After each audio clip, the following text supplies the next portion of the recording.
Hello student. Today is our topic is stages in construction.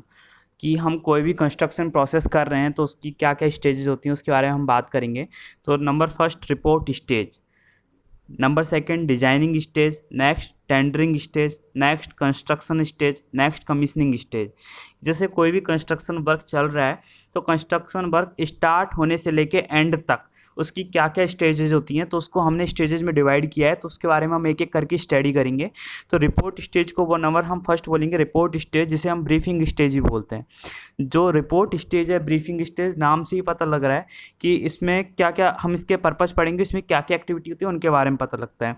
नाम से ही पता लग रहा है कि हम इसमें रिपोर्ट तैयार कर रहे हैं। डैट मीन्स उस जो हम कंस्ट्रक्शन कर रहे हैं, जिस बिल्डिंग का हम कंस्ट्रक्शन कर रहे हैं उसकी एस्टिमेटेड कॉस्ट को हम फाइंड कर रहे हैं।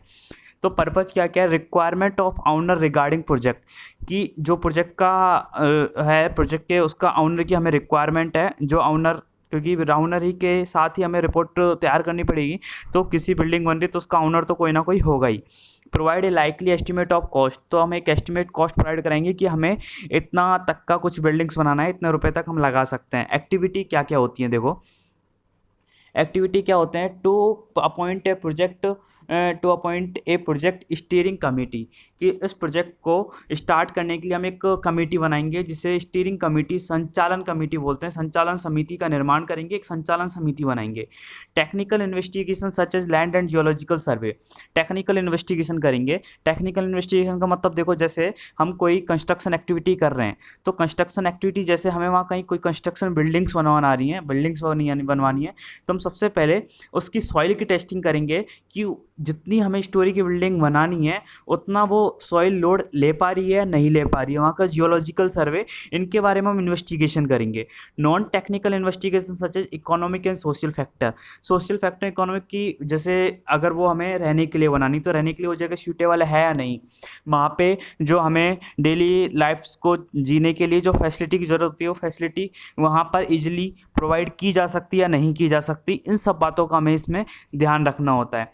इकोनॉमिक फैक्टर कि वहाँ पे पूरा टोटली ट्रांसपोर्टेशन फैसिलिटी है नहीं, पता लगे कि हमने ऐसी जगह बना दी है कि ट्रांसपोर्टेशन फैसिलिटी है ही नहीं, ट्रांसपोर्टेशन में ही बहुत कॉस्ट लग गया, तो ऐसी हमें साइट के बारे में स्टडी करनी होती है, टेक्निकली और नॉन टेक्निकली। तो इस तरीके से हम रिपोर्ट तैयार करते हैं पूरी, इसे बोलते हैं रिपोर्ट स्टेज। नेक्स्ट हम बात करते हैं next designing stage. Designing stage क्या होता है? डिजाइनिंग स्टेज क्या होता है? ए detail cost estimate of the project can be prepare during this stage. इसमें क्या करते हैं हम डिजाइनिंग स्टेज में, प्रोजेक्ट के लिए एक डिटेल कॉस्ट एस्टिमेट करते हैं। प्रोजेक्ट है कोई भी, उसकी एक डिटेल कॉस्ट बनाते हैं कि इसमें मतलब जैसे एक तो होती है एस्टिमेटेड कॉस्ट, एक होती है कि हम detail cost.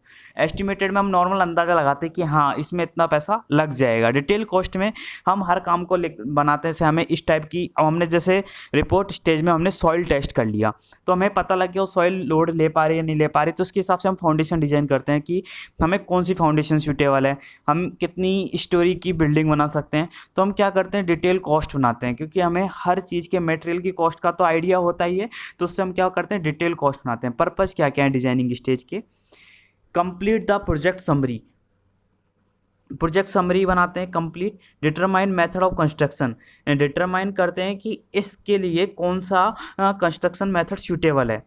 Next preparation of the drawing specification, कि ड्राइंग स्पेसिफिकेशन प्रिपेयर करते हैं, कि ड्राइंग बनाते हैं कि हमें जैसे कि इस टाइप का हमें बिल्डिंग चाहिए और हमें ऐसा ऐसा करना है, क्योंकि ड्राइंग आप पे हाथ में होगी तभी आप डिटेल कॉस्ट बता सकते हो कि आपको पता है कि हाँ हमें जैसे 3 BHK रूम चाहिए इस फ्लोर पे, जैसे 3 बेडरूम होने चाहिए, एक हॉल एक किचन, तो हमारी जो रिक्वायरमेंट होती है उसके हिसाब से हम प्रोजेक्ट समरी बनाते हैं। देन हम कॉस्ट को फाइंड करते हैं, ठीक है। Decide project cost, project cost को डिसाइड करते हैं कि कितना अप्रोक्सीमेट प्रोजेक्ट कॉस्ट इसमें लग जाएगा। एक्टिविटी क्या क्या होती है, डिटेल डिजाइन एंड ड्राइंग बनाते हैं, आपको पता ही है ये तो बनाना ही पड़ेगा, उसके बाद ही हम डिटेल कॉस्ट को फाइंड आउट कर सकते हैं। डिटेल्ड स्पेसिफिकेशन, इसका मतलब इसमें पूरी डिटेलिंग की जाती है। जैसे मैं कोई भी स्ट्रक्चर बना रहा हूँ, उस स्ट्रक्चर में मुझे क्या क्या ज़रूरत होगा, क्या क्या मटेरियल मुझे ज़रूरत होगा, मुझे किस स्टैंडर्ड की बिल्डिंग बनानी है, तो ये सारी हम स्टडी करते हैं इसमें। Decide cost of the project, project की कॉस्ट डिसाइड करते हैं कि हम इतना कॉस्ट लगा सकते हैं इस प्रोजेक्ट में, और इतना एस्टिमेट हम करते हैं कि अच्छा इतना तो अप्रोक्सीमेट तुम्हारा, इतना अगर तुम्हारी रिक्वायरमेंट है तुम्हें इस अकॉर्डिंग कोई बिल्डिंग का कंस्ट्रक्शन करना है तो इसमें मिनिमम इतनी तो कॉस्ट लगेगी, तो उसका हम डिसाइड करते हैं। डेवलप द प्रोजेक्ट समरी को क्या करते हैं, डेवलप करते हैं, प्रोजेक्ट समरी को डेवलप करते हैं पूरा कि ये प्रोजेक्ट समरी है, हमें इस तरीके से हमें ये काम कंप्लीट करना है। तो पूरी हम इसमें क्या करते हैं, प्रोजेक्ट समरी बनाते हैं। तो हमने 2 स्टेज कौन कौन सी पढ़ ली है, रिपोर्ट स्टेज और डिजाइन स्टेज। तो रिपोर्ट स्टेज में तो हम क्या कर रहे थे, टेक्निकली और नॉन टेक्निकली इन्वेस्टिगेशन कर रहे थे कि जो हमारी रिक्वायरमेंट है वो फुलफिल हो रही है नहीं हो रही। नेक्स्ट में हम क्या करते हैं, जो हमारी रिक्वायरमेंट है हर फ्लोर वाइज उसकी हम प्रॉपर ड्राइंग बनाते हैं, डिटेल स्पेसिफिकेशन बनाते हैं, उसको ध्यान में रखते हुए हम एक पूरी डिटेल कॉस्ट कैलकुलेट करते हैं। ओके, और पहले उसमें क्या, रिपोर्ट स्टेज में हम क्या कैलकुलेट कर रहे थे, एस्टिमेटेड कॉस्ट, कि हाँ इतना तो खर्चा हमारा लग ही जाएगा इस बिल्डिंग को कंस्ट्रक्ट करने में। नेक्स्ट हम बात करते हैं टेंडरिंग स्टेज। टेंडरिंग स्टेज क्या होता है, देखो अब हमारा पूरा हो गया तो हम ये करते हैं, इस बिल्डिंग का किसी ना किसी को टेंडर देते हैं जो इस बिल्डिंग का पूरा ध्यान रखता है, पूरा हमें बिल्डिंग तैयार करके दे देगा। तो इसमें क्या करते हैं, टेंडर किसको देते हैं, हम कोई कॉन्ट्रैक्टर को देते हैं। तो हमारा पर्पज क्या हुआ इसमें, पर्पज क्या हुआ, कोई कॉन्ट्रैक्टर को अपॉइंट करना। तो यही हम पढ़ेंगे, the purpose of this stage is to be appoint a contractor. एक कॉन्ट्रैक्टर अपॉइंट करना है who will undertake the construction work on the most suitable term and condition of the quality and cost. वो क्या करे, इस construction activity को है उसको प्रॉपर क्वालिटी और कॉस्ट के आधार पे, मतलब उसको क्वालिटी और कॉस्ट के हिसाब से पूरा देख रेख करे, उसके अंडर में मतलब हो कि जितना हमें क्वालिटी चाहिए और अंडर द कॉस्ट ये टाइम और अंडर द टाइम, मतलब ऑन टाइम और ऑन बजट काम कंप्लीट हो, इसके लिए हम टेंडर देते हैं किसी कॉन्ट्रैक्टर को। तो इसके बारे में हमारा ये पर्पज होता है टेंडरिंग स्टेज में। अब इस टेंडरिंग स्टेज में क्या क्या एक्टिविटी होती है उसके बारे में हम स्टडी करेंगे। टेंडरिंग स्टेज में क्या क्या एक्टिविटी होती है, देखो, to invite tender from the contractor from for the construction work and award the contract. इसमें हम क्या करते हैं, एक कोई टेंडर इनवाइट करते हैं, कॉन्ट्रैक्टर को टेंडर देते हैं कि आपको ये कंस्ट्रक्शन वर्क करना है, और कॉन्ट्रैक्टर घोषित कर देते हैं कि भाई ये कॉन्ट्रैक्टर को ये काम कंप्लीट कराना है, इतने बजट में काम कंप्लीट कराना है, हमें इस प्रोजेक्ट में ये चाहिए, हम कॉन्ट्रैक्टर को बताते हैं, और हमें इतने टाइम में ये प्रोजेक्ट कंप्लीट चाहिए। फिर कॉन्ट्रैक्टर देखता है कि इतने बजट में इस काम को कंप्लीट कर सकता हूँ, कर सकता है तो यस कर देता है, अन्यथा no. To prepare contract document to be signed by the client या कॉन्ट्रैक्टर। अब क्या करता है, कॉन्ट्रैक्ट डॉक्यूमेंट प्रिपेयर होते हैं, उस पर किस किस के साइन होते हैं, क्लाइंट के। क्लाइंट कौन होता है, जो कि ऑनर होता है उस कंस्ट्रक्शन एक्टिविटी का, एंड द कॉन्ट्रैक्टर के साइन होते हैं कि अब ये सारा काम कौन देखेगा, आगे कॉन्ट्रैक्टर देखेगा। तो क्लाइंट सारा जो काम होता है उसको कॉन्ट्रैक्टर को सौंप देता है। नेक्स्ट हम पढ़ते हैं कंस्ट्रक्शन स्टेज। कंस्ट्रक्शन स्टेज में क्या क्या होता है, देखो, this stage involve the execution of the construction work as per the design drawing and within agreed limit of time cost and specified quality। देखो इस स्टेज में क्या होता है कि हम कंस्ट्रक्शन वर्क को एग्जीक्यूट कराते हैं, जैसे हमने जो डिज़ाइन, जो हमारी रिक्वायरमेंट है, जो हमने ड्राइंग कॉन्ट्रैक्टर को दी है, वो क्या करेगा, उस ड्राइंग के हिसाब से इस काम को क्या करेगा, एग्जीक्यूट करेगा विद इन लिमिट टाइम। उसे हम टाइम बता देंगे, विद इन कॉस्ट और विद इन क्वालिटी, की एक क्वालिटी में, कि पता लगे कि कॉन्ट्रैक्टर ने क्वालिटी में काम ही नहीं किया, उसने प्रॉपर क्वालिटी नहीं दी, हमें क्वालिटी जो चाहिए थी, तो काम अच्छे से नहीं हुआ। तो ये सारा काम हम वो करते हैं, कॉन्ट्रैक्टर उस पे साइन करता है कि हाँ मैं आपको इस क्वालिटी में काम दूंगा। तो कंस्ट्रक्शन स्टेज में क्या होता है, जो पूरा कंस्ट्रक्शन एक्टिविटी है वो एग्जीक्यूट होती है। ओके, देखो क्या क्या एक्टिविटी होती है इसमें। Preparation of the construction schedule prepare होता है, man power schedule, material schedule, equipment schedule, है ना, ये सारे हम शेड्यूल तैयार करते हैं। मशीनरी शेड्यूल, इसमें क्या होता है, जैसे number first construction schedule. Construction schedule में हर एक्टिविटी से हम एक्टिविटी शेड्यूल भी बोलते हैं। एक्टिविटी इसमें क्या देखते हैं कि अच्छा हमें इस कंस्ट्रक्शन एक्टिविटी में, कंस्ट्रक्शन शेड्यूल में ये एक्टिविटी हमें फॉलो करानी है, तो हम उस एक्टिविटी का टाइम डिसाइड कर देते हैं।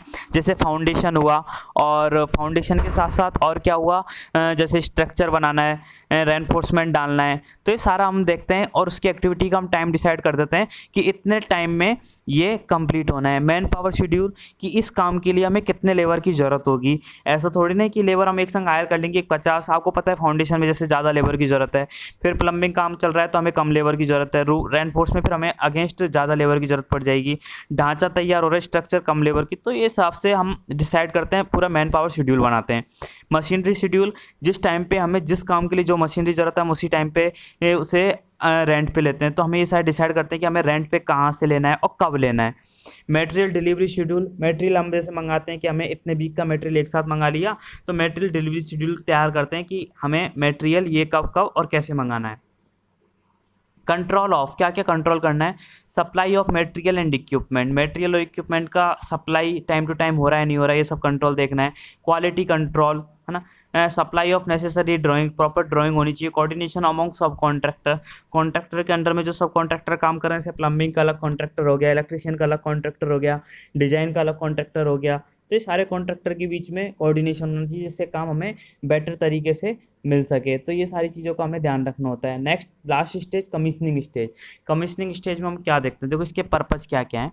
It is the stage in which the performance of the structure is evaluate. इसमें क्या होता है, जब फाइनली कंस्ट्रक्शन वर्क कंप्लीट हो गया तो इसमें स्ट्रक्चर की परफॉर्मेंस को एवोल्यूएट किया जाता है कि हमने जो क्वालिटी के अनुसार, कॉन्ट्रैक्टर ने उस क्वालिटी के अनुसार काम किया है या नहीं किया है। क्या क्या एक्टिविटीज़ होती है इसमें, to keep various record of actual work, उनके रिकॉर्ड्स को देखा जाता है, उनको रिकॉर्ड तैयार किए जाते हैं। To prepare operating instruction maintenance manual, ठीक है। To inspect the construction work thoroughly and have any defect rectified, उसको चेक किया जाता है और कोई डिफेक्ट है तो उसको सही किया जाता है। तो इस तरीके से हम कंस्ट्रक्शन की 5 स्टेज हैं, उसमें हम कोई भी कंस्ट्रक्शन वर्क है उसको हम कंप्लीट करते हैं। Okay, thank you.